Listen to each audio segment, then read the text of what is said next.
All right, everybody, welcome back into TK Wrestling. We are here with another Monday Night Raw review.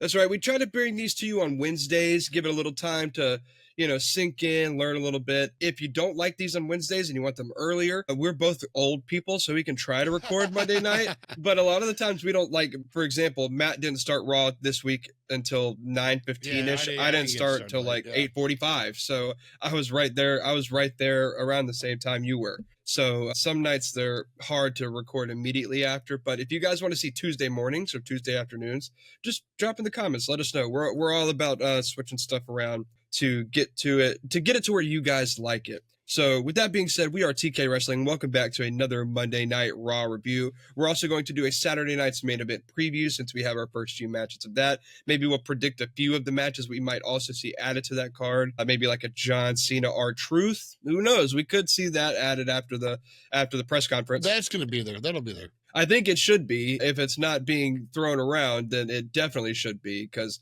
I think that's a very interesting dynamic. But that's for the SmackDown side of things as of now, or later on in this video we'll talk about all of that. But Matt, what did you we'll dive into it a little more, but what did you overall think about this episode of Raw? I don't know. This might have been the first real filler episode of Raw we've had since it's been on Netflix. It wasn't bad. It was just kind of. Like I said, as we go on, I mean, I don't know where some of these storylines are going right now. That's just the main thing. Like, I feel like so many people are embroiled, like, in multiple storylines in some ways that I'm not sure what goes where next or how it's all supposed to work out. And so as long as Triple H and his group have like a roadmap, like we're going to go watch that WWN Rhea when it comes out, and we're going to see that they got a line drawn through the whole thing. I just hope I hope there's some cohesion, some form, and they're not just throwing things at the wall right now and seeing what's sticking. Yeah, I echo your sentiment, because what you said is basically what I've been seeing online, is that this really felt like an anime filler episode where it was like, all right, like, cool, I liked what happened, but it was this pivotal to the storylines that we see going forward. I mean, I think in some ways it muddies them up. Like, look, where, like, let's start. Where's Jay going next, right? Or what is Jay's storyline? Who is Jay's featured opponent? Because right now, Jay seems like he's kind of part of the CM Punk, Sami Zayn, Captain America side of the Civil War. He also seems like he's got this thing going on with Logan Paul, which shockingly wasn't really talked about on Raw. I mean, we talked about how we missed the punch, how the punch from Logan Paul came at the end of last Raw after they went off air, but we didn't see Logan Paul at all Monday night, which was kind of surprising. We did get Gunther, and we got Gunther saying he now wants the belt again. So now you've got Jay like in 3 different positions. So it's stuff like that. Like Gunther and Jay's spot I felt like muddied the waters, Yeah, I'm just not sure. We got Penta and Dom, Penta and Gable, or / Grande Americano. Which way is Penta going? I don't know. Like I said, same with like just Rhea and Io, right? You've got them and Bianca, or just them entirely, but then you've got them and Julia and Roxanne Perez, so I'm not opposed to it as long as there is going to be some sort of method to the madness by the end. But right now, especially going into or trying to start the hype, I guess, for Saturday Night Main Event, I'm not sure what to be excited for, maybe. Well, I do kind of see a direction for I will agree with you. This felt like it was muddied up a lot, but just from, again, watching so much wrestling over time, I do kind of see an end goal for everything that happened here, right? So you ask about, well, let's start at the top of the show. So at the top of the show, we hear from CM Punk for the first time. Right. CM Punk for the first time since WrestleMania 41. Now, not the first time we've seen him since WrestleMania 41. He came out last week, but he didn't say nothing. Yeah. Right, exactly. So first time we've heard from CM Punk. He has a lot of choice words for Paul Heyman, of course, as we mentioned prior. I love the Penguin shout out. That was pretty apropos for Paul Heyman, I think. I think that was rather fitting. And yeah, I mean, look, we ended up having this, it all broke down. Seth Rollins came out, Braun Breaker came out, Sami Zayn came out, and then we get Jey Uso. But hey, he is technically Sami Uso. So one line that I did love from CM Punk, he said, "I'm mad at that little Temu CM Punk Seth Rollins." So I was like, wow. First of all, in some ways, I feel like from Punk, that's a compliment, because he's comparing Rollins to himself, even if it's the Temu version, So I mean, guess, well, I'm just saying, like, I never would have thought Punk would have put Rollins and him on the same level in any way, shape, or form. So that was just kind of surprising.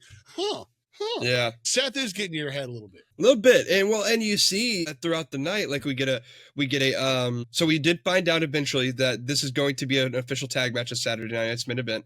We're going to get I almost said Jey Uso again. We're going to get Sami Zayn and CM Punk going up against Braun Breaker, Seth Rollins. And later on in the night, you even saw a little segment backstage where CM Punk and Sami were talking to each other, and you can see there's maybe not a lot of trust there, but CM Punk is just having some trouble trusting anyone right now because of everything that just went down at WrestleMania. So I think that you're right. I think that Seth is getting into his head a little bit, and I think that eventually maybe that's going to be what is CM Punk's ultimate downfall in the result of all this, is his own, for lack of a better term, voices in his head that are planting these seeds of doubt of if he can trust anyone, and maybe by showing out loud that he can't trust anyone, that pushes the people away that he could trust, that being Sami Zayn.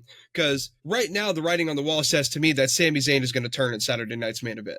Yeah, that's what the writing on the wall says to me. Did you see the parallel at the end of the encounter, the end of the promo? People were bringing up that Sami and CM were standing there like Seth and Roman were standing there. I noticed it 100%. Okay, yeah. So people were well, that's the thing though. Ever since Seth has turned on Roman back in 2014 with the chair, every time somebody stands like that, it's like they ingrained it in our memory. They did it on purpose. So now anytime somebody stands with a chair like that, I'm like, oh, I perk up a little bit.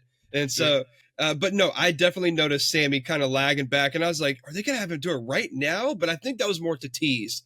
And maybe they'll swerve us and it won't happen at all. But, okay, so why would it happen though? Why would Sami turn on Punk? Especially for Seth, who, if he was gonna do this, why didn't he take the offer, 2 weeks ago or whatever? So I mean, because the offer was to run away. He doesn't want to run away. He doesn't want to leave Monday Night Raw. Why would he go to SmackDown? He doesn't want to go to SmackDown. So that was the part of the offer that didn't make sense. If the part of the offer was stay on Raw, but don't go after the World Heavyweight Championship, or stay on Raw, but don't do this, then I feel like that would have been a little more enticing for Sami. But it was the fact of, hey, you can run away. And Sami was like, well, I don't care how much you beat me down. I'm not going to run away. Like, you can beat me up, but I'm not going to run away. It's like Sami Zayn is a lot like Mick Foley from back in the day. Like, but then to join, though, regardless, I can see not running away, but then to join. Well, he might not join. He might just, look at everybody. Again, this is the Karrion Kross effect. AJ Styles, Drew McIntyre, The New Day, among a bunch of other people. But it hasn't always led to them joining a group or joining up with someone else. It's just that they strike out on their own. They turn dark. They start working for themselves. They start caring only about themselves. And Sami Zayn has spent the last 3 to 4 years caring about everybody else around him. And maybe now with CM Punk saying out loud that he doesn't know that he can trust Sami fully, maybe that is what is going to be the thing that finally shows him, like, man, maybe Karrion Kross was right. Maybe Seth Rollins was right about a few things. Maybe Paul Heyman was right about a few things. Maybe I do need to go out into business for my own. And even if he does join, you can always retcon after the fact and be like, and give him reasons as to why he would join, because it wouldn't be the first time that somebody got beat down by a group and then weeks later joined the group. It's happened throughout WWE history before. So I wouldn't be shocked if he turns, but I don't necessarily think that the turn means that he has to join up with Seth, Braun, and Paul. Okay. All right. I do want to see then this. I want to see this particular angle of the storyline. I want to see Sami and CM on next week's Raw. You know what I mean? I want to see something develop. I don't want it to go dark before, and I don't want it to be a Seth influenced spot. You know what I mean? Yeah. I want it to be a totally organic, the two of them backstage talking, but there's something lingering. You know what I mean? I don't know. And I felt like we got a lot of that with that promo we got backstage between them when they were sitting in the locker room and talking to each other. Right. But that felt more like it was CM pouring his heart out. And then, like, why would you betray the guy? I don't know. I just feel like Sami's such a good guy. Like, he's the last one that I can see betraying without a reason. you know? Well, that's because you've only seen Sammy as a babyface. Sammy has been a conniving heel in the past before. Okay. So it could happen, and I think that's what's so beautiful about it is if it does happen, it's probably going to catch a lot of people off guard, and a lot of people are probably going to be heartbroken about it. But yeah, I think it could happen. I think we could see a Sammy heel turn, and even if it's not necessarily a heel turn, it could just be like a tweener. You know, he could just be tired of people taking advantage of him, or always being there for people when they aren't there for him. You know, and it could be something. He could become like a lone wolf type character where he just strikes out on his own. He doesn't have anybody's back. Nobody has his back. He just does his own thing. And even if we're looking way into the future, this could be a great way to bring Kevin Owens back when Kevin Owens is healthy again. Right. You know, if you have... Yeah, without Kevin Owens, I'm about to say, who else has he got right now? Yeah. Exactly. And so now you can have Sammy maybe go off on his own, do his own thing, and go down the wrong path. And then when Kevin comes back, you can maybe do something there again. But regardless of where Sammy goes, I'm interested in this angle. And that's all you can really ask. I'm really interested. All right, so up next, we do get our first match of the night, Penta versus Chad Gable. Again, I was just talking to you about this the other day about Penta's win-loss record, and most of his wins have come over Chad Gable. I'm about to say, Penta beats Chad Gable, then loses to Grande Americano. It's like he can't get over against Grande, can't against Chad. I really don't know, man. I mean, look, I'm loving all this, but I don't know how you make it last till like SummerSlam. I don't think it goes till SummerSlam. See, that's what I'm wondering when this is going to pay off. And because if it doesn't pay off with the tag team match, then I don't know. I don't know what you do. You know, I do think that's where we're heading. Or at least I think that's where we're heading. We could probably go to, I don't see a three-way because there would be no reason for Penta or for Gable and El Grande Americano to face each other. They've already established that storyline-wise they are friends. So there's no reason for them to fight. But I do think that maybe we could see Penta and El Grande Americano maybe at Saturday night's main event, and then El Grande Americano could get the sleazy win with the plate and his mask. And then for Money in the Bank at the beginning of June, maybe we could set up the tag match between Penta and Phoenix against Chad Gable and El Grande Americano, however they want to do that. But yeah, Penta does pick up the win over Chad Gable with the Mexican Destroyer here. It was a good match, don't get me wrong. That Mexican Destroyer was sick. Dude, he's just so good at it. Well, just to end the match was just a great. That was a great finisher. Gable sold it great. It looked painful. So Gable's one of the best in the business in terms of selling, and I do like that they have been building up the Mexican Destroyer as something that can finish a match, because this is the third or fourth time now that he's won with that move. He beat JD McDonough with it. He beat Chad Gable with it, and there was somebody else that I think he's beaten with it that I can't quite recall, but they have been making that move look strong, which I think is really good, because the origins of that move being the Canadian Destroyer, it has been way overused in the last few years. It's just like the super kick. The super kick used to be Shawn Michaels' finisher, the Sweet Chin Music, and then it got integrated into every match, and now you can't end a match with it if you do 10 of them in a row. So it's got really watered down and lost its effect, but I'm glad they're rebuilding the strength of this move, because it's a dangerous move and it's a strong looking move. You know, you want it to end matches. But look, dude, as much as I don't necessarily love the whole El Grande Americano and the Gulf of America gimmick, Chad Gable is so funny with this stuff, dude. He is so brilliant. Yeah, he's great. Like his El Grande Americano es numero uno shirt, that I want that shirt, and I don't even love the character. It just cracks me up, man. So I thought this was a good match. I tell you one thing that I didn't love. I've tried to excuse the whole Pat McAfee love over the last few weeks because of the match with Gunther, but the fact that Penta and Gable got their entrances during the commercial, just to come back for Pat McAfee to get a huge entrance to go sit down at the commentary table, made negative sense to me. I don't even want to say 0 cents. It made negative sense to me. I don't understand why we're waiting till the opening segment and then the opening match get their entrances, and then we randomly get the entrance for the commentator, who is now all of a sudden medically cleared. Why didn't you get him medically cleared 30 minutes ago when the show started? Why is he getting an entrance during, like, give him the entrance during the commercial and let the other two have their entrance after the commercial's over? It just made 0 sense to me, and it kind of irked me a little bit. I'm wondering when the tipping point comes, man. I've been worried about it for McAfee for a while. You know, when are we going to get too much McAfee? Like I said, because he's kind of everywhere now. Like I went to get lunch. You know, he's on ESPN doing his show, which he does. You know, He's on Raw. He's on College Football Today or whatever, Countdown, whichever one it is. And don't get me wrong, I'm all for McAfee. Like, go get it, brother. Go get it while you get it while the getting's good. But I am wondering, like, it's just like anybody, if you see, a movie star in 6 movies in 1 year, you're like, whoa, wait a second here. That was a lot of like Pedro Pascal all of a sudden. Like, wait, he's the Mandalorian, he's Reed Richards, and he was in Wonder Woman and all, like, and they're like a lot of Pedro, it's a lot of, I'm just wondering, when do we hit like McAfee kind of overload? And for instance, for somebody like you, has it reached that point? It hasn't reached that point for me yet, but I think the good thing about McAfee is that once the college football season rolls around, is that he dips for a while. He's not on commentary anymore, so he's not bouncing back and forth. Oh, doing really? both. He doesn't do Raw and the college football. At the no, same time? He does. No. Who steps in with Michael Cole then instead? It's different every time. So one time it was Wade Barrett. One time it was Corey Graves.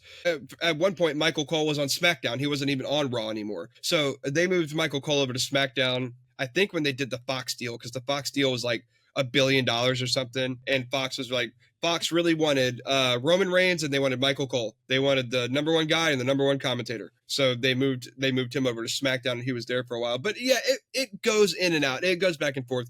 So I think that we're just in the process right now of, we have seen a lot of McAfee because he's been around for a while. But he's going to be here for, I think he actually typically leaves like right before SummerSlam. And which always irked me a little bit, because I do like McAfee, and I think that SummerSlam should be his last big one. But if history repeats itself, he'll probably be gone like a week or two before SummerSlam. So he'll be gone like late July, early August. I wonder who's bigger nowadays. I wonder who's bigger, McAfee or Joe Rogan. I mean, because you think about Joe Rogan's like the UFC version of McAfee, in a sense, I mean, I can't speak too much to Rogan because I don't listen to his stuff, but I would imagine it's pretty damn close now. Right. That's what I'm saying. I mean, yeah. Because, I mean, like you said, McAfee's been everywhere, and that huge ESPN deal they signed was for like $10 million or something. Like, yeah. And the thing is, though, he's paid so well, they're going to work him. Like, he's getting worked to death because he's paid so much money. So I get the whole too much McAfee thing. I'm hoping that after this storyline with Gunther now, I feel like they've officially put that to rest, and they're done with all that. And I think that, or at least I'm hoping that this big entrance back during the match was their way of saying, like, all right, he's healthy, that program is over, and now he's back at the table. I'm wondering though. I'm wondering. We'll have to do it at a later show, but like, who would you? I mean, because McAfee's getting in the ring again at some point. So who would you book McAfee against next? In a sense, who's the next guy who's going to have a McAfee problem? Yeah, we'd have to wait and see. I mean, it's probably way too far in the future. Like, the wrestler might not even be on the scene yet. You know what I mean? So. Maybe not, but actually, funny enough, I'm looking at their photo right now. I mean, it's not too crazy to think that he could get a tag team partner down the line somewhere and maybe face the New Day. There's been a lot of back and forth between him and the New Day at the table. Right, the New Day right? Yeah, and the New Day are really good heels, and it wouldn't be the first time that they've worked with a celebrity, and Pat can definitely go in the ring, and then especially if you put him with a tag partner, then I think it could be a good little program. Like, down the line, maybe they lose their titles after McAfee is back, and he starts chirping, and again they don't like it, and but again, it's so hard to tell, because you tell me 2 months ago that anybody thought we were getting McAfee Gunther at Backlash, I would call him crazy. Right. Right. So who knows? Like you said, it could be somebody not even on the scene yet. So I think McAfee is definitely not done, but yeah, it'd be really hard to call right now. So definitely something we could talk about later down the line. But let's talk about the tag scene now. The War Raiders against the Creed brothers, a matchup we've seen quite a bit. These 3 teams seem to be the teams that we're revolving around. And, Creed brothers get the win, but obviously with some assistance. New Day help, yeah. Yeah, this screams triple threat to me. This screams triple threat for the tag titles for me. I don't know when we would get it. I don't think this feels like a Saturday night's main event match. So probably Money in the Bank, but it's got to be one of those two. So I'm thinking that we get War Raiders, Creed brothers, and the New Day in a triple threat match for those tag titles, especially since the New Day are, heels aren't really. Wasn't this a number 1 contenders match or no? It was a number 1 contenders match, okay. But considering that the New Day got involved, I wouldn't be surprised if Pierce sees that maybe gives the War Raiders another chance. Maybe we see War Raiders versus New Day again next week, and if War Raiders can win that, then maybe they'll get a number one contender spot, or maybe they'll get added to the match or something along those lines. I'm sure they'll be added in some way. They'll find a way to do it. But this just screams triple threat to me. Like when I watched it and the interference was happening and all that stuff, and then the War Raiders lost, I was like, this is a triple threat match. Like I looked over to the Office fake camera off in the corner of the room, and I was just like, yeah, that's happening. I mean, the match was fun. I think the Creed brothers and the War Raiders are both excellent tag teams. I think the New Day, while they do say some questionable stuff, especially Xavier Woods on commentary, I think that they're excellent in that role. I love when they join the commentary table. There's actually a running narrative right now online to add another commentary table just for New Day. No, yeah, they're fun. At least they are fun, and they love ripping on the War Raiders. So they do. They love making fat jokes. It's the lowest hanging fruit, dude, and they just love making those fat jokes. Especially, like I said, especially Xavier Woods. Like I love how whenever Michael Cole's like, he's 300 something pounds and look how well he moves, and Xavier Woods is like, and you're proud of him for being 300 plus pounds.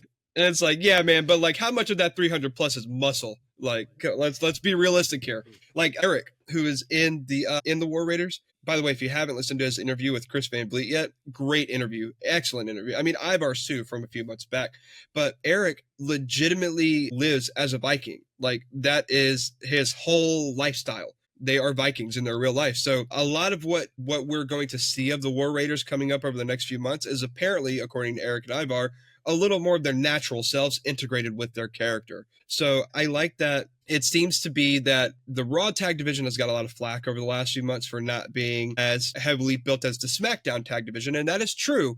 But I think that WWE is doing a really great thing in establishing these three teams as the upper echelon of the tag team division on Monday Night Raw. I think it's going to be New Day. It's going to be War Raiders. Obviously, those two teams are two of the teams that have been the most prolific over the last decade and a half in the world of pro wrestling. But then you also have the Creed brothers, who are the future of the tag division for WWE. And I think this is just a really good integration of all three. And I wouldn't be surprised if we get a triple threat match out of this and somehow the Creed brothers sneak away and steal the tag titles out of that triple threat match. I kind of see the Creed brothers being the next champions. I didn't have it through the triple threat match. I had it just through the straight up, like, New Day, you're going to get what you asked for sort of thing. It could be that. But yeah, no, I kind of see, but then I see the War Raiders taking it right off of them sort of thing. Like I see the Creed brothers having it. That's why, but I didn't see a triple threat match. I saw them getting it, and then the War Raiders getting like an immediate, championship attempt and taking it from them. So I saw the Creed brothers having it for like 1 week sort of thing. Well, rumors are swirling around more so today and yesterday now. We talked about it last week about how they've been saying we might get a draft, but we haven't seen anything about a draft. Well, now rumors are swirling even more so now that we probably are getting another draft and at the end of this month. So with that being said, you talk about how the SmackDown tag division the SmackDown tag division and the SmackDown mid card is pretty packed, right? And I look at one guy that's stuck over there on SmackDown that doesn't really have a direction, I don't think personally, and that's Penta's brother, Rey Fenix. Right. And if we have Rey and Penta having a rivalry with Gable and Americano, and the ultimate goal is to take the mask off of Americano, I wouldn't be surprised if by the Creed brothers having it, by proxy, they are now linked to Rey and Penta. And I wouldn't be surprised if by SummerSlam, Rey and Penta are the tag champs for Monday Night Raw. They could be the ones to take it off the Creed brothers. It could be a New Day Creed brothers. If that happens, like I said, that's what I was trying to figure out, last time we talked was how Rey Fenix and Penta linked up. You're like, well, maybe just be for the PLE. But if they get Rey over on the Raw with Penta, then I could definitely, if they become a permanent tag team, then by SummerSlam or something, they've got a championship match, depending how fast they do that. Yeah, and they've held tag gold everywhere they've been. Right. They've each turned on each other and split up and had singles runs everywhere they've been. Like, it's just such a long time coming for Rey and Penta. I've been watching them for like 10 years now, on and off, wherever they've been. And their in-ring work is just excellent. I mean, and then you talk about Penta, we talked about Penta being a little bit of an older wrestler, but Rey Fenix is only 34. He's got plenty of time left to go. Mm-hmm. Like, he's got another 6 years before he's the age that Penta is now. We're talking about 2031 before he even hits 30 or 40. Right. So there's a lot of time that, and then with tag team wrestling, you can preserve your age a lot more in tag team wrestling. You're only doing half the work, technically. So we could see a long tag run between Rey and Penta over in the future, but also more importantly, they sell a lot of merch. And you put them together, they're going to sell even more merch. So the mask sales are going to be off the charts. You already see people who are buying those barricade, spots right there at the entranceway just so they can wear their mask and get the the nod from Penta, because that's what Rey used to do. Rey Mysterio, when he would wear his mask, anybody that was wearing a mask right there at the front, he would go and he would touch masks with them and would talk to him for a second.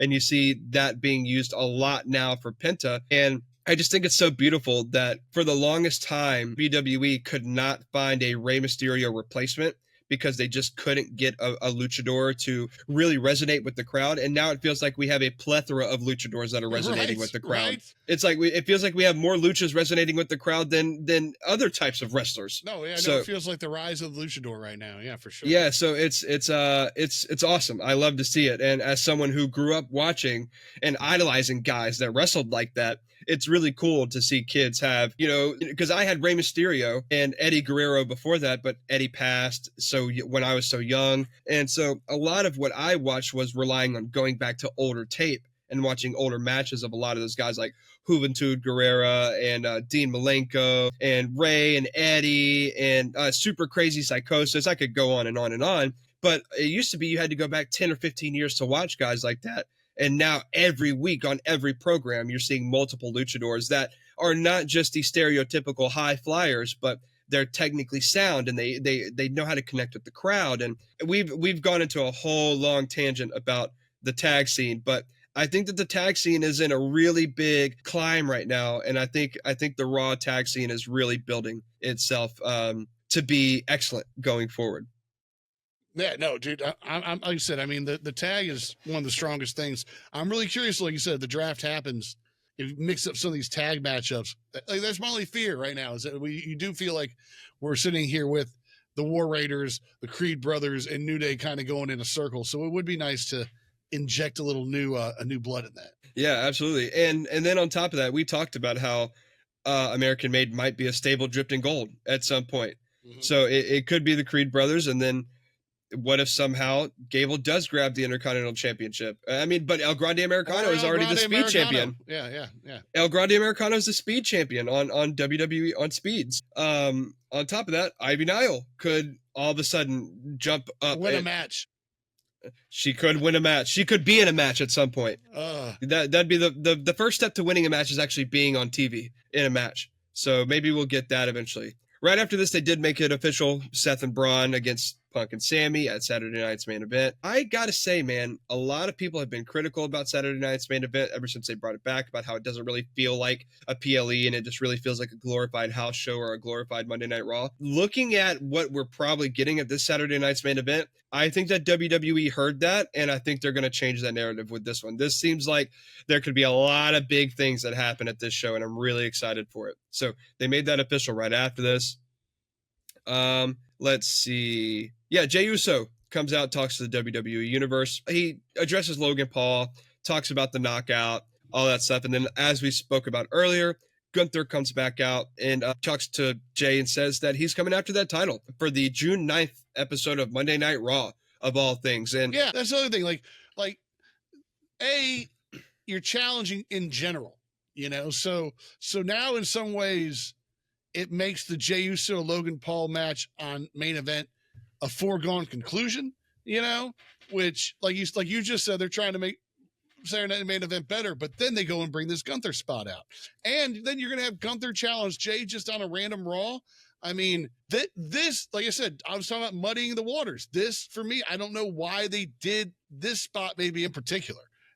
Yeah, and I was gonna mention this earlier, but you talk about muddying the waters, and one of the things that I can see through the muddy waters is that the only thing that I can surmise from all this is that they're just trying to get the World Heavyweight Championship and its legitimacy built up behind Jey. What's one way to make your champion look strong is by a whole bunch of people coming out and saying, I want what you have, and him turning them all away and defending that championship. And no, I'm fine with people challenging for it. It's just the order of challenging, and then why on a Raw? It almost makes you feel like Jay's going to lose it to Logan at Saturday Night Main Event, and then Gunther's going to win it back on Monday Night Raw against Logan. No, I think Jay wins both of those. I know it's not going to happen, but I'm just trying to figure out the logic behind this Gunther spot. I'm fine with him coming out and yelling about it, but why is this not Logan Paul out here? Why is it Gunther for this spot? Why is Logan Paul not out here hyping up Saturday Night Main Event? Why is Gunther up here technically downplaying Saturday Night Main Event and hyping up Raw on, like you said, June 9th? I don't know. Yeah, I'm trying to figure out where exactly Raw is gonna emanate from that night, because let me see. I'm trying to find it. 6/9 Raw. It's gonna be in Phoenix. Okay, so it's gonna be in Phoenix, Arizona. I mean, a lot of people think that this is gonna be where Goldberg does make the return. However, I don't want Goldberg to interfere in the world. I don't want any interference in a Jey Uso title defense, because you have to build the legitimacy of this guy up. You have to show everybody that you made the right choice by making this guy your world champion. And you don't do that by having him get a squeaked out win over his toughest competitor by someone else interfering, by a 50-plus-year-old interfering in the match at that. I don't know exactly what or how we get there. I'm not too mad about the title defense being on Monday Night Raw. That doesn't bother me so much. That just probably tells me that they have a lot of plans for Money in the Bank. And according to Santi, one of the things that a lot of the IWC have been talking about is that maybe they just want Money in the Bank to kind of be like the refresher of storylines going forward. Because last year they burned the Money in the Bank briefcase that night. And so I think they just want to surround the mystery around Jey Uso of who's coming from which direction. Because another thing that we're also not talking about, we have Seth going after the title. We have Logan going after the title. We have Gunther going after the title. We're going to have a Mr. Money in the Bank more than likely going after that title.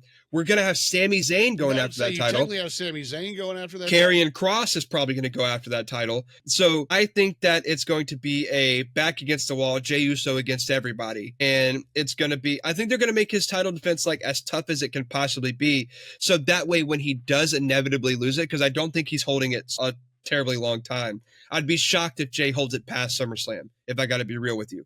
But if in that meantime, he's fending off every challenger from every direction, then it could build up the aura and the legitimacy of Jey Uso and keep building up that legitimacy of the World Heavyweight Championship. And so I don't necessarily hate that the waters are muddied, because I think that going into WrestleMania, the waters were super clear and we knew where everything was going. And this is the time of year where I think the waters should be muddy, because it's just so much going around at one time. And I do think that this is also a little bit of a product of WWE's own design and maybe a little bit of their own detriment. You have 4 PLEs in the course of 2 months. Yeah. That might be another thing. Yeah. That's a lot to build. That's a lot to build. Yeah. You had WrestleMania so late, and then Backlash immediately after, and then Saturday Night's Main Event 2 weeks later, and then Money in the Bank 2 weeks later, and then your Evolution pay-per-view is a month later. So if Evolution actually happens, and then a month after Evolution, you got SummerSlam, and then SummerSlam is 2 nights on top of that. Mm-hmm. So you got a lot of building to do, and so you have to make every show feel important. And that's tough to do. And so I feel like we're in an era of WWE right now where every decision is going to be met with even more scrutiny than it was before, because at least with Vince, you knew that even if the show was bad, he was sticking to his guns. And that's why wrestling has become so easy to predict over the last 15 to 20 years, is because Vince did the same shit. Sorry, Vince did the same stuff over and over and over again, man. And it's just like, it just gets me irked.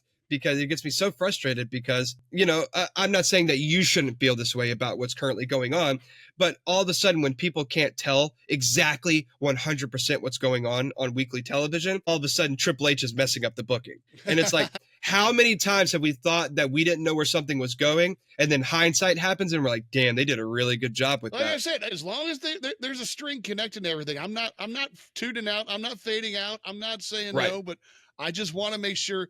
It's like, I don't know. Did you watch Lost?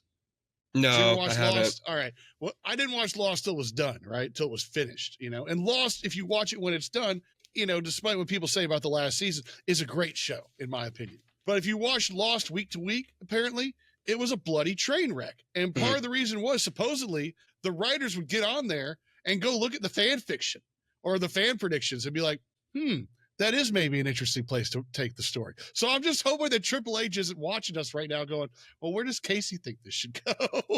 Well, if Triple H is what, I hope he's already got an idea, you know? If Triple H is watching us right now, then I appreciate you being one of the views. What's up, Triple H? Yeah, right. Give us a job. Give us a job. We'll quit this right now to go work for you guys. Yeah, right. Oh, yeah. Man. So, but yeah, I think that I actually like the direction that things are going. I like the unpredictability about it. I do agree with you that they should have waited to announce the title defense against Gunther until after Saturday night's main event.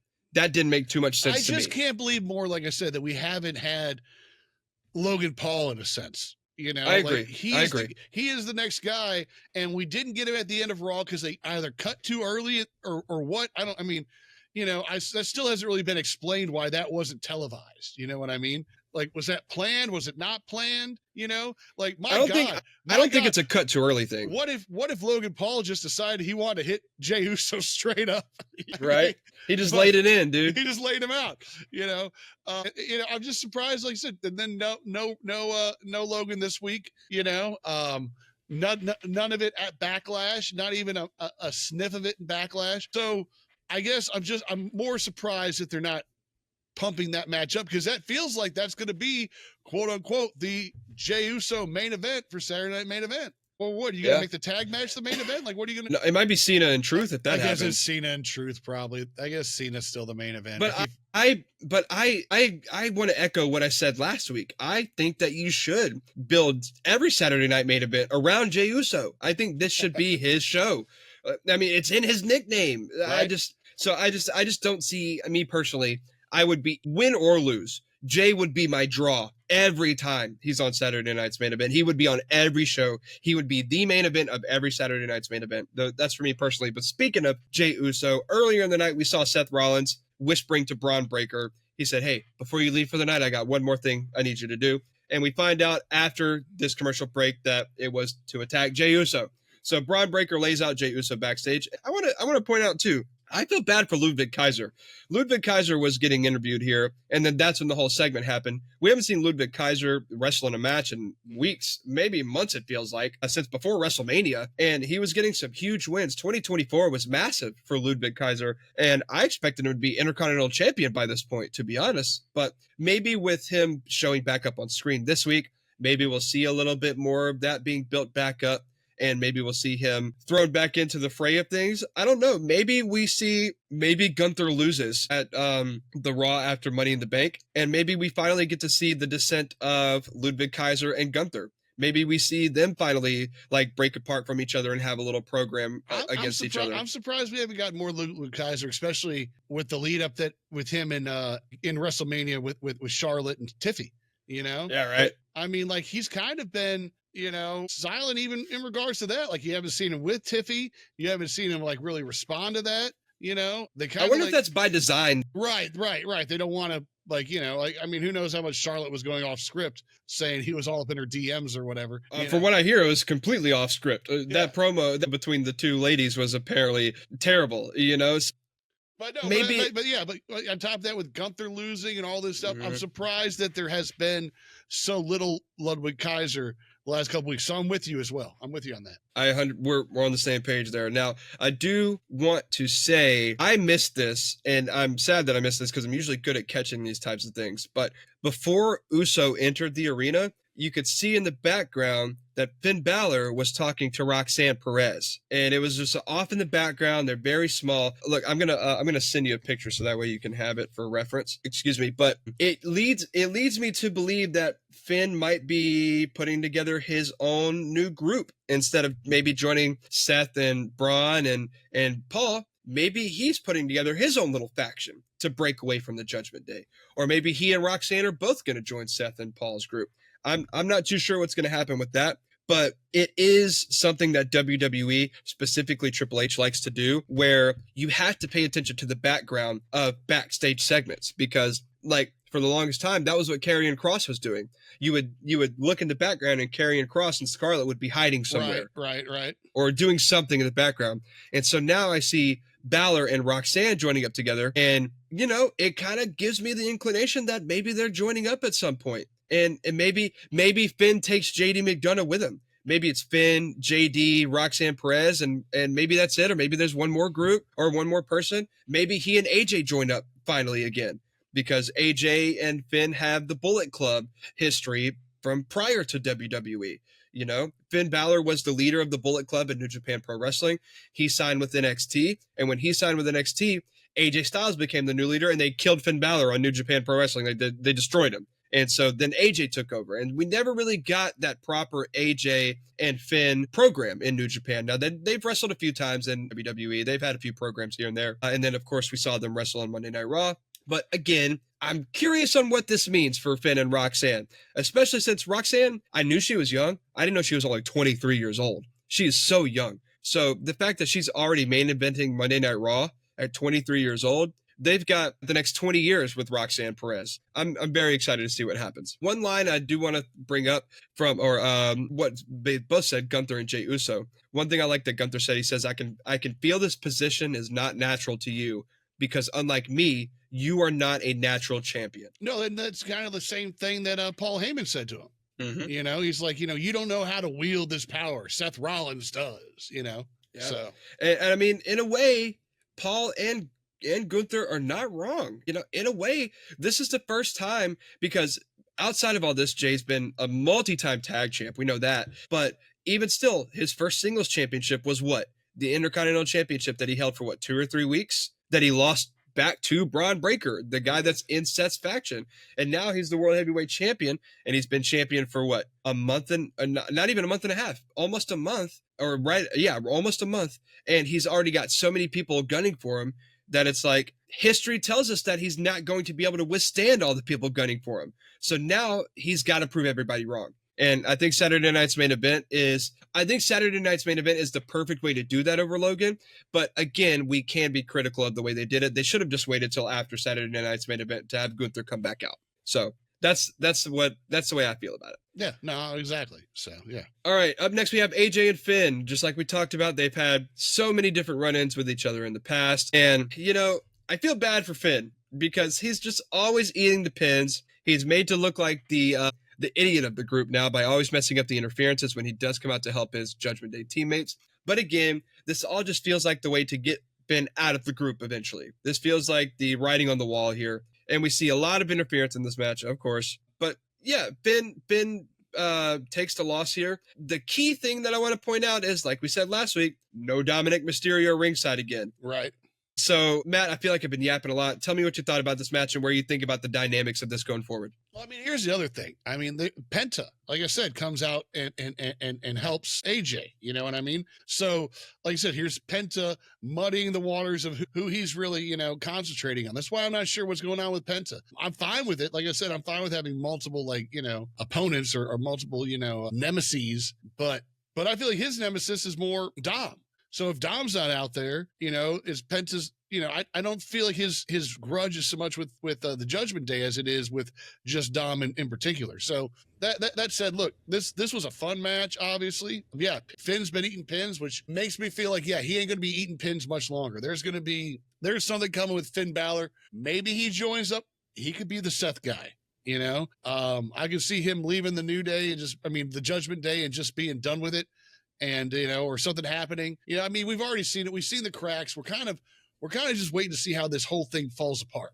Like who goes where, who goes what, because it's really interesting seeing this cocky, dirty Dom, like dirty Dom who's winning, dirty Dom who feels like he's in charge, and Finn can't say nothing because who's got the gold, and not only that, who got pinned for Dom to get the gold, So, look, this was, like I said, but AJ, here's the other question. What's AJ Styles doing after this? Because AJ Styles, I feel like he needs to be in some sort of title race. And I'm not sure. He said he's going after the Intercontinental title. That's what that's what I figure, I didn't know how soon or what, because like I said, this is supposed to be Finn taking care of AJ so he doesn't, whatever. But I don't know how soon, because it seems like there's a whole bunch of people in the Intercontinental title, discussion. Well, tell me who you think, though. Who do you think's in that conversation? because like Dom, obviously, Penta. AJ. Well, see, I think Penta's removed from that now. Okay. I think we're segueing towards the tag now. I think that's what I'm saying. I don't know where Penta's going. Like, part of me feels like he's still in this because he's still interested in the Intercontinental title, or he's going to tag with AJ. You know what I mean? Something like that. We could see a tag match with him and AJ, but I think it's more so, I think the fact that Dom wasn't out there and that Penta still came and made the save, I think that storyline, when I look at it, it has shifted from the priority being the Intercontinental title to the priority being the Judgment Day themselves have screwed me over so many times that I have to take care of them. Like I can't just let them keep screwing me over, you know, and now I'm going to get one up over them. I wouldn't be surprised if we see, Penta and Finn next week.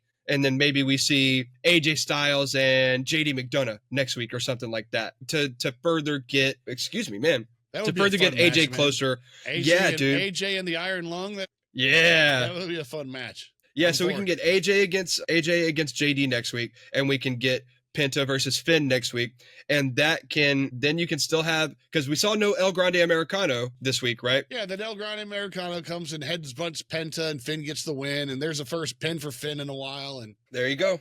And now we get to reestablish his momentum, and then AJ Styles can beat JD McDonough, one more member of the Judgment Day, and now he's looking at it like, well, look, I've beat basically everybody in the Judgment Day. Now all there's left for me to do is win that Intercontinental title. So don't be shocked if we maybe get AJ and Dom at Saturday night's main event for the Intercontinental title.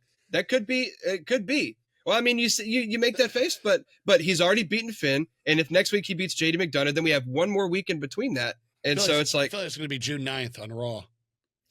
Maybe, because you definitely don't want to put it on Money in the Bank. Well, I'm just saying, you know, let's make June 9th a championship Raw match week. Could be. It could be like the first big Raw post-draft, and, you know, maybe titles get shifted around. But I feel like if not Saturday night's main event, then maybe it's the Money in the Bank. But I feel like we're destined for an AJ and Dom title match pretty soon. In terms of, like, where the Judgment Day goes and what happens, you already saw, you remember I told you, I felt like maybe we were getting a Carlito and Raquel angle, where it was like, you know, the little funny guy kind of likes the big, strong woman. And then we find out later on that maybe she's a little sweeter than we anticipated. Well, they already started planting the seeds for that this week. You saw Carlito in the clubhouse where Carlito and Raquel were like standing off on their own. And Carlito was like, so, I mean, do you want to like maybe hang out sometime or like go do something together? And she was like, what? And then he was like, oh, no, you know, nothing. And then they shifted over to the rest of the group. And so I think that we're slowly getting there. So if you ask me, how do we get to the dissolution of the Judgment Day, I think Finn is already planting his seeds to leave the group. And I wouldn't be shocked if he takes JD McDonough with him. And then all of a sudden we're left with Dom, Raquel, and Carlito. I wouldn't be shocked if all of a sudden maybe Liv and Raquel drop those women's tag titles. Raquel and Carlito go off and do their own little storyline, their own little thing. And now all of a sudden we're left with just Dom and just Liv. And then what if Dom loses his title and now he has nothing else to offer Liv? They've lost the group. They've lost Raquel. She's lost her titles. He's lost his title. And now what do? There's nothing else. She now has nothing to offer, or he now has nothing to offer her. And so that can be the point where Dom has lost everything. He's lost his best friends. He's lost his group. He's lost his title. He's lost his girl. And now Rhea has recovered from his injury. And maybe we can slowly start that babyface Dom turn. I say slowly. It's already happening. We can start that uber mega babyface run for Dom. And then we can maybe get that, you know, match with Rhea that I think that we all want, where it's father versus son, last WrestleMania in New Orleans. Man, I'm getting goosebumps thinking about the fact that I could be there for Ray's last match in New Orleans at WrestleMania. That would be, man, that'd be a matter of fact, I'm wearing his shirt right now, but yeah. So, but no, that's the way I see it going. So in 6 months down the line, when the Judgment Day has finally reached its end and it's all done, we'll come back to this and we'll see how right I was. So I'll clip this for future reference. But yeah, I thought that again, this match was, or this night was a lot of filler and a lot of matches that should have been, you know, certified bangers, maybe like A- A matches that ended up being C+ or Cs, because there was a lot more building of storylines that maybe we won't really realize we're building of storylines until a few weeks down the line.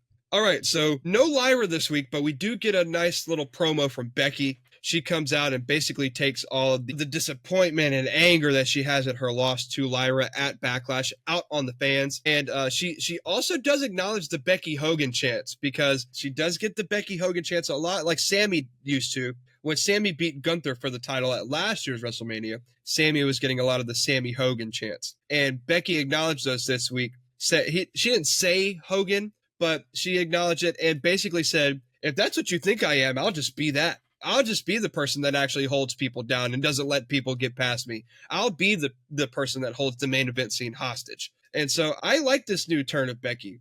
And I think that now hindsight, I never disliked the loss to Lyra. I love the loss to Lyra, actually. I think the loss to Lyra catapulted Lyra, like I said last week, to main event status, which leads me to believe all the more that Lyra could be dropping that title pretty soon. I think she's had the title for 5 months now. She got her huge win over Becky at Backlash. Now Becky can unlock this new mean streak that we haven't seen out of her before, and she can become this uber mega heel that does whatever it takes to beat Lyra, no matter if it means at the cost of having a bad match.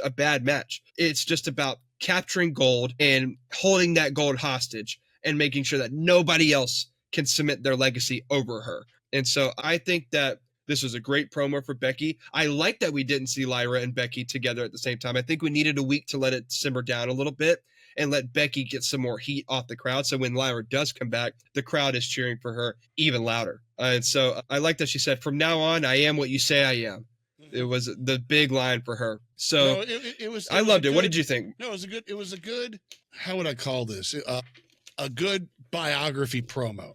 Where she kind of laid it all out. Like, this is who I was, and y'all were with me, and now this is who I am, and you're not with me anymore. It's like, I like that. I like kind of, the reflective full circleness of the promo. I think it's what it had to be for Beck, and for it just to be clear with fans, you know what I mean? Who she is and what she wants to accomplish and whatnot, because she's been away for a little bit. And when she came back, she probably, so I think this was more speaking to the fans of the man more than anybody else, because her haters going to hate, so I feel like this promo was more for her fans than it was for the haters. But it was a great little, catch you up, last time on the Becky Lynch show sort of promo where we got it all the way back to the front, and now we know where we are going forward. And it's going to be fun, man. Like I said, we've been talking about this women's division, how exciting it is across the board on Raw. It's the strongest the women's division has ever been as I'm familiar with it. So this is going to be great. I mean, Lyra, Becky, Bayley, whoever else pops into this little situation. Then, like I said, for the championship with all the ladies from, like I said, Rhea and Io and Bianca and Naomi and whoever else, it's going to be, I guess, is Naomi SmackDown? Naomi is SmackDown. Yeah, once I said it, I go Naomi SmackDown. But yeah, but still, it's just going to be really interesting to see how this all plays out in the women's side. And it's really nice to see Becky back and feeling not only is Becky back, but she's ready to go. You know what I mean? Like, we're not sure. Like, think about it. Like, we saw Alexis Bliss come out for the Rumble, and then we didn't see Alexis Bliss again until SmackDown. You know what I mean? Well, we saw her at Chamber, but it was Rumble Chamber, and then we didn't see her until this past SmackDown. Yeah. But that being said, I agree with you. We hadn't seen her in forever. And so you're right. The women's division is arguably the strongest it's ever been. I've seen some pretty strong women's divisions in the WWE, but not just Monday Night Raw, but Raw, SmackDown, NXT as a whole. The company is just really cooking with their women's wrestlers right now in their women's division. Now, Becky did acknowledge recently that this long hiatus that she just got off of, she was initially only supposed to be gone for 3 months, but then she developed a skin condition that kept her away from the ring a lot longer than she wanted to be. And so last thing I'll say about Becky before we move on was how she ended the promo. She said, all those girls who were happy that I was gone, who thought it was safe because the fire had gone out in Becky Lynch, they're going to find out what it's like to be held down by the man. And whoo, man, if nothing else, dude, Becky can cook. I mean, we know she can go in the ring, but man, she can cook on the mic. And it's so great that in the year 2025, that her and her husband, Beth, have been doing this for just in the WWE 10 plus years now. And they're about to go into the best runs of their careers, respectively. Like, they're not even doing it together. And that's the dangerous thing. They could go into the most dangerous runs of their career, respectively, independently of each other, and then come together to make the most powerful power couple that maybe we've ever seen, at least since Triple H and Stephanie McMahon, and maybe even more so because Becky's arguably the greatest women's wrestler to ever wrestle in the WWE. So I love where Becky's going. I'm really excited to see. I get a lot more excited for heel Becky Lynch than I do uber mega babyface Becky Lynch. I like heel, or I like this anti-hero kind of Becky Lynch. I feel like more than heel. I feel like she's, she's not a straight heel, but she's angry. She might be now. She might be now. She might be. Just all right, let's get into the main event. We're talking about let me not forget. We did get another Rusev video package. Right. It seems like that's going to be the thing. Get him wrestling one week or squashing somebody one week, and then we get Rusev promo packages. And a lot of people are talking about Gunther and Goldberg. Maybe Rusev and Goldberg. I wouldn't be too shocked if they're trying to build Rusev up to be this like, I have to do what I have to do, and that is beating people down and beating them up every week. I could see a world where maybe we get a random Rusev and Goldberg match. Now, the only downside I see about that is I just don't see Rusev winning that match. So I wouldn't necessarily want it for that reason, but I don't really know where Rusev goes next. Oh, we finally muddied the water for Casey. Well, the thing is like the only thing I see him doing is like a match again. Oh, well, no. I think Sheamus. We're getting Sheamus came in and got a match against Grayson Waller for next week. Yeah. But we're seeing Sheamus, overlap a little bit with like, you saw how he talked to Akira Tozawa. Like he was like, "Hey fella, I got big respect for you for stepping up to Rusev and doing all that, but you're not medically cleared." What if we get the win over Grayson Waller next week from Sheamus and Rusev throws himself into there, and now all of a sudden we have a Rusev and Sheamus program? Because a lot of people wanted that program when Rusev came back. So they also have history. They've wrestled each other before. They used to be in a stable together way back in the day. It was terrible. Boo, big boo. It was one of the worst stables ever put together in WWE history. But they do have history. They are two hard-hitting guys that would be a really fun match to see. So, don't be shocked if we see like a Sheamus and Rusev program coming up very soon, which could be the winner out of that could be for the Intercontinental Champion, which could be Sheamus getting his the stepping stones ready for that Grand Slam title that we've been talking about for a while now. All right, main event. We talked about the women's roster, just as stacked as ever because they're main eventing Monday Night Raw. We get Io Sky and Rhea Ripley versus Julia and Roxanne Perez. Now, I thought the match was good. I thought it was fun. I hate that the crowd just doesn't seem to get behind Julia at all. She almost gets no reaction, and I think that is in large part to the way that she was brought up. There was no tease to her being brought up to Monday Night Raw. There was no like mention of it on NXT or anything like that. She was just randomly brought up the same week that Stephanie Bacquer showed up. And I think that they were hoping that people would know who they were. And I think that a lot of people know who Stephanie Bacquer is because she's the champion. Now, Julia was the champion before that, but Julia had been off of TV for a little bit. She had been injured. She was off of TV and then randomly shows up on Monday Night Raw. And so I think that the crowd is still getting accustomed to her. And that's just something I noticed. I think that I'm not going to take anything away from their in-ring work. I think all four of these women are absolutely excellent in the ring. And I think it was a fun match. I just wish that the WWE would have done more by Julia in terms of getting her integrated with the crowd a little better before they brought her up. And maybe, like we said, maybe this is the bring them up for a few months and then let them go back down to NXT. So that way they're just like revolving in and out. So that way you're keeping your talent fresh and you're getting people more main event experience to bring back down to NXT to then spread that main event experience around the locker room of NXT. I don't really know exactly the direction they're going with Julia and where she goes because we saw after the match, Julia and Roxanne Perez did end up taking the loss here. And we saw after the match, there were some tensions between the two. So I'm not sure exactly where we go. Again, maybe we're leading to a fatal four-way where we could get all four of these women in a match. I don't want to say I don't see the point in that because I see Io retaining out of that anyways. And maybe that is a way we get the title back on Rhea because Rhea is still the biggest name on Monday Night Raw, in my opinion. Like, oh yeah. In terms of the women's division, at least, she gets the biggest reaction out of everybody, and it's not even close. But you mentioned to me, and I want to let you take over here.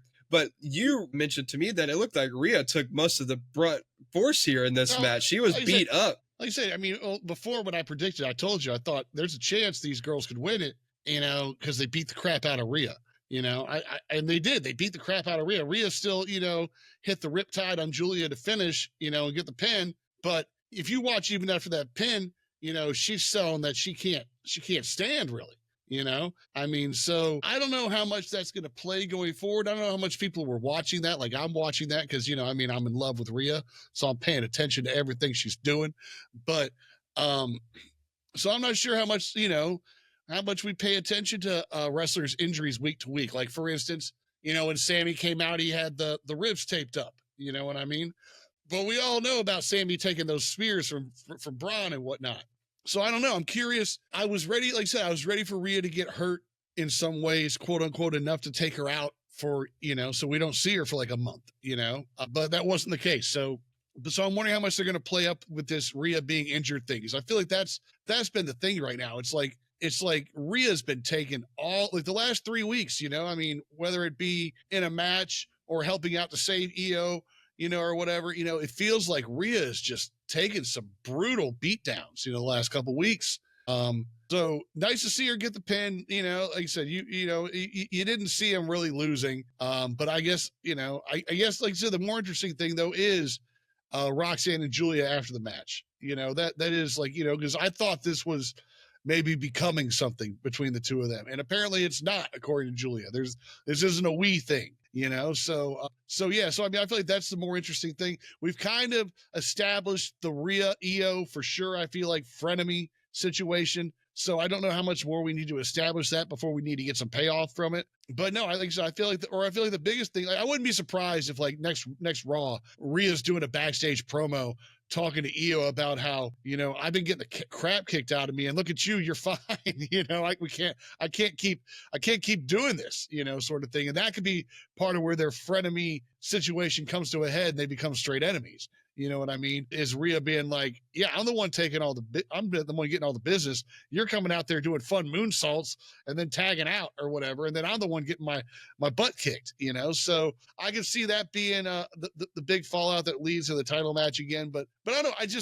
For me, there's something there. I'm not sure what it is, but there's got to be something there. Or Rhea getting beat so bad, like I think, or maybe it's just that, WWE's trying to humanize Rhea and be like, look, we know everybody thinks Rhea, could just pick everybody up and just, slam them down or razor's edge everybody, But so maybe they're just trying to humanize Rhea a little bit. I don't know. Yeah, maybe. And I do think a lot of it was the psychology of the match. It's just like Julia and Roxanne are just that much smaller than Rhea. And, when Rhea is 50 to 60 pounds bigger than every other woman in the match, you're going to gravitate and you're going to put all your energy towards her. And so I'm assuming that's a big part of it. I'm going to use that to segue into Saturday night's main event predictions because we got to talk about that. So we already know the confirmed matches. We got the tag match between Seth and Braun versus Punk and Sammy. And we've got Jey Uso versus Logan Paul.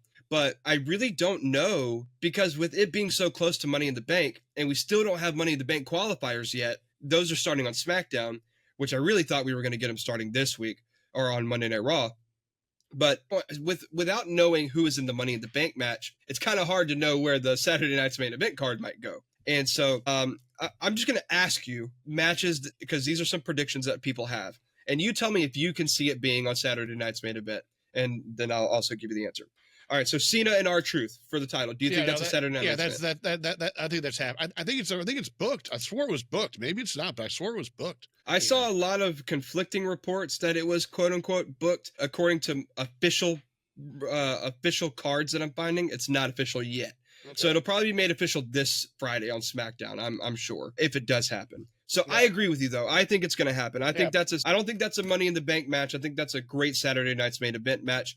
And then you can have him, especially with Cody coming back this Friday, you can maybe have Cody kind of like maybe in a conniving type of get back at Cena way. Maybe he gets R-Truth into that match. I don't know how we get there, but I agree with you. I think it's happening. Now, Styles and Dom, that to me screams Saturday night's main event. But what do you think? I don't know. I feel like it's too soon. I feel like that I don't know, because I feel like Styles could be in the Money in the Bank as well. So could Dom, I feel like they could be going for Money in the Bank. But even as the Intercontinental Champion. Right. No, that's what I'm saying, but I wouldn't put that match on the Money in the Bank night then, Right, exactly. Right. So, and so then you run into the issue of if we don't do it at Saturday night's main event and we're not putting it on Money in the Bank, unless we do it on a random Monday night Raw. June 9th Raw, baby. I told you that's June 9th Raw match. Maybe, but this just feels like everything is already set in place. Because, like, again, he already made a stake at the title last week. He already said, "I'm coming for that title." Right. And then, right. This week he beats Finn. If he does McDonough next week, then you're probably right on that. I just feel like it's super soon. And I don't think AJ wins it. And you've already got two title matches going for main event. But don't get me wrong. I mean, Backlash was 4 or 5 title matches, right? So, yeah. When there's a PLE and it's only 5 matches, I fully expect every match to be a title match. So that doesn't bother me per se. It might bother other people. Other people might not like it. But when you have an embarrassment of riches and an embarrassment of championships in the WWE currently, you're gonna have a lot of title matches. Here's the other thing. I like the Jay and Logan Paul match should be like a whatever. What's the non DQ match? You know, just a no DQ. Yeah, no disqualification. Yeah, a no holds barred sort of match. I feel like one of these 2 matches should. If we get AJ and Dom in there as well, then one of those 2 matches should be a no DQ match. You know what I'm saying? I'd be okay with Jay and Logan being a no DQ. I don't think that there's been enough animosity built up, but even if AJ beats JD next week, I don't think there's enough animosity built up there for there to excuse a no DQ. And if you're Adam Pearce, why the hell would you make it no DQ so Judgment Day could just come run in and cost AJ the match? That's why I feel like if Jey Uso and Logan, that's why I needed more hype for this match. That's why I needed more of that going in already. I needed that. That's why I needed Logan instead of Gunther. And I needed to be a no DQ match because then I would easily probably say AJ and Dom. I feel like those matches are going to be really similar in some ways if they're both straight up, title matches. So that's my only thing. But I'm 50-50. I can't. I'm not going to go either way yet. I'm still on June 9th. Well, I could see you talk about both matches could be very similar. I think that there's a 0% chance that Jay drops the title to Logan, but I think there's a pretty good chance that AJ could take the title off of Dom. Oh yeah, I think result-wise, they could end differently. I just mean like stylistically, they feel like they're somewhat similar. They're going to be. Shoot, I think AJ and Dom would be that could be a 5-star match if they give him enough time. So could Logan and Jay. Logan's got the potential, and Jay's been putting out some of his best work lately. But their 5-star match to me feels like a 4-star match at best. Okay. You know what I'm saying? All right. But again, I don't want to take away from Jey Uso, but considering I've been watching AJ Styles for 25 years, and you look at what Dom can do in the ring and how good he actually is. Again, not saying that Jay or Logan or either of them are bad in the ring, but when I look at the technicality and the time that they're gonna and the freedom that they're gonna give both of these matches, I could see Styles and Dom putting on an absolute banger. But you talk about somebody who could put on another banger, another rumored match for the SmackDown tag titles is the Street Profits defending against Fraxium. Now, that one, again, feels like something that could set up a bigger tag match at Money in the Bank, because I don't think Fraxium takes the titles yet, but with the unpredictability of the tag scene on SmackDown, I don't know, maybe they could. There's a chance. I don't give it as big of a chance as AJ taking the title off of Dom. But there's probably like a 85-15 split in terms of percentage that Fraxium could maybe. They're that good and that unpredictable, and Triple H loves them. So it could happen, but we're not talking about results per se. We're talking about if the match could happen on the card. And I'm going to say yes, I could see this one happening. Okay. I feel like that one might be too soon. They've already fought against each other once, right? Given that they just wrestled. Yeah, they just wrestled. Well, they won, though. Fraxium won. Fraxium won against an injured Street Profits. Exactly. And remember, I was telling you in Couve, this is the perfect opportunity for you to give Fraxium the title shot. You give the Street Profits a few weeks to heal back up, and they're like, you only beat us because we were hurt. And then you can have them come out, have an excellent match. Street Profits can come out on top, and then you can say, oh, well, the young guys got the win a few weeks ago, but that just goes to show you that the tag champs are the champs for a reason. See, I feel this match could be there if you need it there, but I don't feel like this is a match I feel like you could put almost any place in the next month. You know what I mean? I agree with you on that. Like this could be the lead-in match for Money in the Bank sort of thing. You know what I mean as well.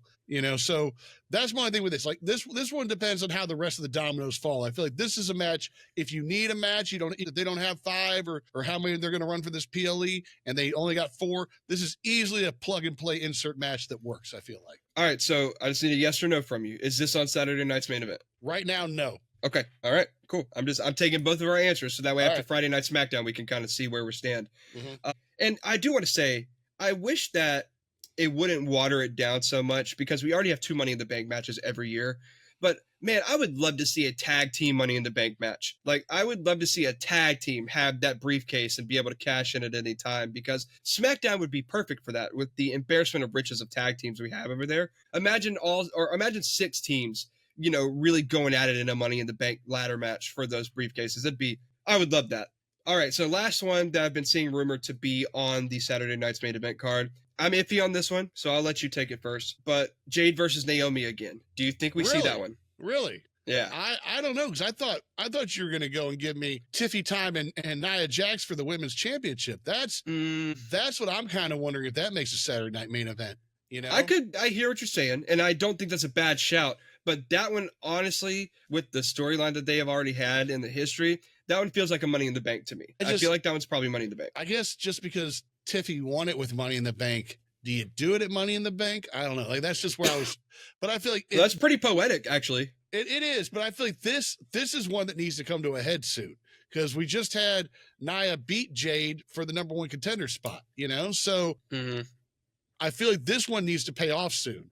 And I don't know how much longer you could sit here and have this Tiffy Nia back and forth. Are you going to wait another month before you pay it off? So this one for me feels like is likely for some reason. I don't know. I have no idea about Jade and Naomi. Like, I didn't even consider that. That one wasn't even on my list. So I guess that one's a no for me. But once you say it, and again, that I feel like is a plug and play one too.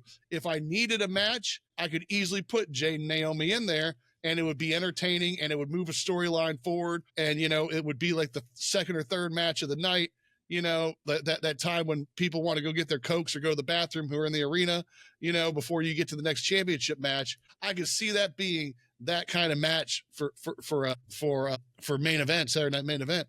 But I don't know. I guess I feel like Tiffany Stratton and Nia Jax, they've got to have their whatever rematch, I guess, right? It would be the first time. Or have they even met? Because Tiffy won it with Money in the Bank, technically, and that wasn't a match. You know what I mean? So and then they had a tag match, but they haven't had their rematch. No, they haven't even technically had a match. Like I say, if you don't count the Money in the Bank steal, or steal the Money in the Bank, since it was one of those. Well, they had a tag match against each other, but that's right. But I'm saying they haven't even technically had a match. So no, I don't think so. So I feel like I don't know. I guess we'll see on SmackDown. If Nia Jax is on SmackDown this week, I don't know how she's not calling for Tiffy. And if she's calling for Tiffy, then I don't know how it's on a Saturday night main event match. Let me see. I'm trying to look it up just to make sure. Let me see. Cage match. Yeah, the only one was the cash-in. Yeah. And like I said, the cash-in came off of, who was Nia wrestling at the time? She was wrestling. Oh, man. Damn it. I don't remember. I really don't. But yeah, I was it Bailey? No. We're going to look it up and find out. I'm looking it up right now. Let's see. It's Naomi. Wow. Look, an extra layer to the narrative right there. Right. So, look, I mean, I said Nia was wrestling Naomi, so it wasn't even a Nia's Tiffany match. They technically, and they were tag partners before that, right? So, I mean, have they ever wrestled each other? Ever? Well, technically, the cash-in is a match, so they have wrestled each other once, but no, they haven't. Yeah, so, I don't know. I feel like that has to cash in. Maybe it is more poetic to wait until Money in the Bank. I'm not going to argue that. I just don't know how you stretch that one out much further. Because like I said, what's Nia Jax going to do for the next month if she's not, Well, I could maybe see Nia and Tiffy at a Saturday night's main event, but I told you, I ultimately see these four in a fatal four-way match, and that screams Money in the Bank to me. If it's going to happen at any time and you don't want to stretch it out till SummerSlam, which I think is too long to stretch out, oh, yeah, no, it's way too long then. Yeah. Oh, yeah. Yeah, and then you could maybe... So, the way I see it happening... First of all, I'm going to say no. I don't see Jade and Naomi on Saturday night's main event. I don't think that happens. I'm going to say no as of now to Tiffy and Nia on Saturday night's main event, but that does make me a little wary because then we have no women's matches. Well, then the other side of it is, do we finally cash in the Io and Rhea thing? And we have Io and Rhea for the other women's title Saturday night. I don't think at main event, no. I don't. Well, you talk about getting to things too fast. How the hell did we get there that fast? Well, that's what I'm saying. That one feels like it'd be too fast, which is why for me, Tiffy and Nia feels like it's time. Like that thing's been in the oven for a minute. Let's pull that chicken out, check the temperature, serve it up. Yeah. So I could see if I'll say no to Tiffy and Nia as of now, but I'll concede later if I'm wrong, because in my brain, I think I we'll see know it. a lot after SmackDown Friday. I agree. But in my brain, I see it maybe being Tiffy and Nia at Saturday night's main event, and there being some sort of like colluded finish, or like it's not definitive. Maybe Naomi or Jade gets involved somehow, but I could see there being And then a that leads fatal to your four-way. fatal four-way. Exactly. Yeah, I can see that. And that's where I think Naomi takes the title. I think Naomi's going to be the next champion. Yeah, I think, dude, she's in her best run she's ever been in her career, and she's been women's champion before. So it's not like you're taking the leap to put the title on somebody that hasn't been able to prove that she can handle it. And on top of that, now you have Naomi as the women's champion. You talk about the fatal four-way being too, or you talk about SummerSlam being too far to build the fatal four-way. But what you could build towards is that triple threat at SummerSlam between Naomi, Jade, and Bianca when she comes back. So I think that's more so where we're working towards. Now, I don't necessarily know what Tiffany does after that. And there's an even more of a wrinkle laid into the plans, because we don't know what's happening with Alexa Bliss and Charlotte. You know, Alexa Bliss and Charlotte, they seem like they may have some sort of camaraderie lined up. And maybe that's them teaming those two up to bolster the women's tag division. I really don't know what's going on there. Again, SmackDown is going to hold a lot of answers for us in terms of where we go with Saturday night's main event. I hope. Yeah, it should. But yeah, so as of right now, I think that what I have the Saturday night's main event card as is Jay and Logan is going to be the tag match between Seth Braun, Punk and Sammy. And then I think we're going to Cena and Truth, Styles and Dom, and then Profits and Fraxium. I think that's my card for the night. Again, that leads me to, we don't have a single women's match on that night. And I hate that, because our women's division is so stacked. And how do you not have a women's match with this? Yeah, as good as lady as we got right now. Exactly. So we'll have to wait and see what SmackDown holds. But overall, what did you think of the episode of Raw? Most of that I'm seeing are giving it a B to a B plus. I mean, I don't know. I mean, probably a B. You know, yeah. I could give it a B. It wasn't bad. It was just, you know, it was the first time maybe I was like, man, Raw didn't need to be that long this week. And it's not even that long, you know? It's like they've been, you know, you brought up like a few weeks back, you're like, oh, Raw ended kind of early this week. It ended at 9:30, but they've been consistently doing that now, where they only go about 2.5 hours. It's so funny. Over the last few weeks, you know, we talk about the embarrassment of riches in terms of talent and how many people that the roster has. But a lot of people have been calling for Raw and SmackDown to go back down to 2 hours. And it's like, man, if a lot of these guys that you want to see and ladies that you want to see on TV aren't getting TV time now, how do you think they're going to get TV time if we go down to 2 hours both nights? You know, we're cutting out an hour and a half of television. Yeah, see, I mean, I don't think it needs to go down. I think they just need to decide on some of these guys and what they're doing with their storylines and start bringing them in. Like, what are we doing with Karrion Kross? What are we doing with that's Rusev? A big one. You know, on the other side, what are we doing with what are we doing with Aleister Black? You know, what are we doing with Jimmy Uso? You know, like, just I feel like a lot of these guys are somewhat being, and at the same time we're getting, and don't get me wrong, I love it, but we're getting Seth every week. We're getting like Rhea and Io every week on Raw. You know, I mean, it's just what like I said, we got enough guys, but we're not highlighting these guys. And we've talked about it. I'm definitely curious about what's going on with Karrion Kross. So, you know, just 100%. I'm the sentiment being wrung out around the IWC right now is the frustration that nothing has come of the Cross stuff yet. Right. And and then I've heard he's supposed to be teaming with these two dudes who like just left AEW. Did you hear about these guys? Who? God. Is it the House of Black? I don't know. They're two ugly looking guys. Oh, okay. Let me see. AEW release it. They had him in the Ring of Honor as well, or King of the Ring, or the Righteous. I think they're going to NXT. I don't think they're coming up to the main roster. Well, I mean, but I've heard that, you know, in some ways that they're going to be involved with Cross, and what I mean, I don't know how that would work, you know. But I think that Cross may be done with the stables. I think that he's done with the groups and the stables. He strikes me as a guy that needs to be on his own. So I just want to see some havoc coming. I want to see him and they had him kind of doing that a little bit backstage, but now they've gone away from it again. You know, I mean, I love that those little like bits he had with like AJ, with Sammy, you know, with Jay and whatnot. You know, and now it's where you been the last couple of weeks, brother. You know, well, I agree with you, but again, let's look at the trajectory of AJ and of Jay and of Sammy. You know, AJ again, he started wearing the all black again backstage. And that, who knows, they've been teasing the connection between him and Finn a lot lately. That could lead to him going dark again. I mean, obviously we all I don't want to say we all think, but we all see the signs that he could be going dark. And then again, hey, we've seen a little bit more edginess to him. And that doesn't necessarily mean that he's going dark, but that could also be the Karrion Kross effect. And we've seen it just happening over and over and over again. And so my big hope is that all of this is just a way to get to that heavyweight championship. And maybe let's say Monday, June 9th, that Jay does retain over Gunther. And then maybe post-match, we finally get that Karrion Kross beat down on Jey Uso. And then maybe SummerSlam, we're talking about Jey Uso and Karrion Kross for the World Heavyweight Championship.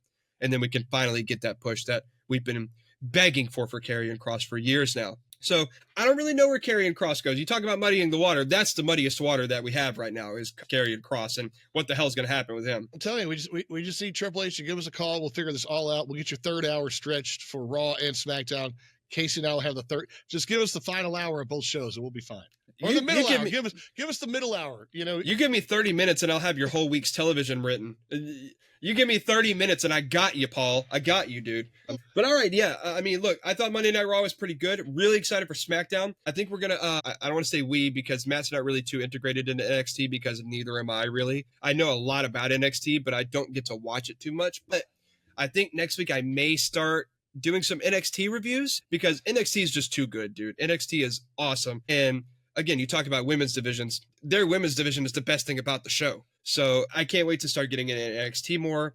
And Shawn Michaels has been doing an excellent job down there running that card. But yeah, really excited for SmackDown this coming up Friday. And then next week is just going to be a lot of wrestling again. So really excited for it. Matt, do you have anything before we get out of here? Nah, man, I think that's all. Like I said, I'm hoping SmackDown opens some windows for us that we know what's going on. I'm excited there isn't a PLE this weekend. So, we can have a second to breathe. And I'm looking forward to seeing where Raw goes next week. Because, man, I'm really curious about the Seth Rollins storyline. I hope they don't screw it up. Yeah, I don't think they will. But I think Saturday night's main event, we may be getting a new member. But we'll talk more about that next week. But until our Friday night SmackDown review, this has been TK Wrestling, and we're gonna get out of here.